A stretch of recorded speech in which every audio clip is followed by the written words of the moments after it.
Have any of you ever heard of the Remagen Bridge? There's a bridge called the Remagen Bridge across the Rhine River. The reason it's in the history books, it was seized intact. It was a railroad bridge, but they had planks across it, and our American forces seized it. It was the intact bridge. They thought all the bridges along the Rhine River were blown, but they seized the Remagen Bridge. And if you do more research, you'll find in the history books a lot of mention of the Remagen Bridge, but you never hear any mention of the Urmitz Bridge. The Urmitz Bridge and the Remagen Bridge were twins. They were built, I think, between 1916 and 1990 for World War I to make access to the Germans into France. And they were railroad bridges. They were long bridges, over 500 meters long. So if you read in the history books, you'll find that we found that the Remagen Bridge had not been blown, and American forces crossed Remagen. But nothing is mentioned about Urmitz. Well, our job after the bulge was to cross from Luxembourg into Germany, and we, 2 days through the Eifel Mountains, the treacherous Eifel Mountains, we got to the Rhine River. And when I looked out on the Rhine River, there was the Urmitz Bridge still intact. And the Urmitz Bridge was supposed to have been blown. Aerial reconnaissance said there were no more intact bridges over the Rhine River, but there it was. We got there late in the afternoon. It's almost dark. And this is one of the greatest spectacles, and historians have missed this. The Germans knew we were coming.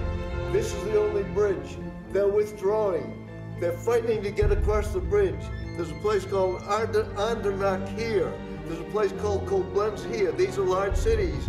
And masses of German, this is tanks and trucks and horses and men, all moving this way to cross the Urmitz Bridge. And they met here. It was like musical chairs, 6 people, 8 people fighting for one.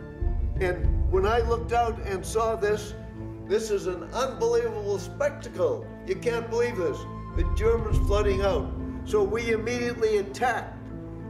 But it was about 2 miles from the promontory where we were. We came down onto the level ground, and there were no trees, no ridges. It was like a pool table, and we got onto it. And the minute we got onto it and headed for the river, the German 88s, which had been protecting the bridge from the air, leveled, and they started shooting at us.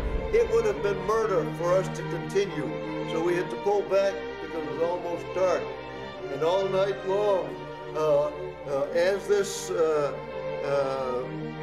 mass of Germans kept withdrawing all night long, our artillery was hitting the bridge and hitting in all the locations on the bridge.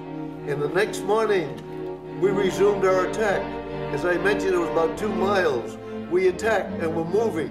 Nothing hits us. There's no fire from any 88s. And we got to about a mile of the bridge. And the bridge, I have a picture, was 500 meters long, 500 yards, 5 football fields long, teeming with Germans. And up it went. I was there, and up it went. And there was a big arch. And the explosives must have been immense, because there were horses and men up here, and a lower level trucks and a lower level tanks, all dropped in the Rhine River. And of course we were shattered, because we thought that this was our chance to seize an intact bridge across the river, but it was blown in front of us.